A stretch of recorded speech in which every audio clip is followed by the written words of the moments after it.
Onyx avtomobilining предохранитель bloki. Bu blokimiz tashqi blok hisoblanadi. Oldi kapotda, akkumulyatorda oldida turadi. O'zbekcha instruksiyasi bu.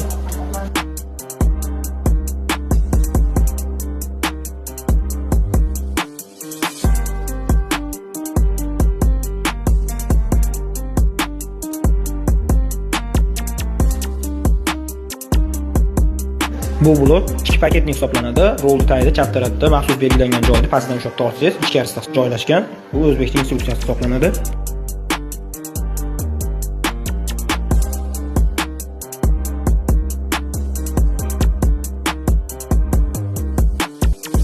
Bu instruksiyada tabloda beradigan axborot xabarlari, kodlar beradi. Cobalt singari, avtolik foizi kamayib ketsa yoki oynalar kodirovkadan chiqib ketib qolsa, bu ham foydali bo'lishi mumkin. Bu video foydali bo'lgan bo'lsa, yaqinlarga ulashib qo'yamiz.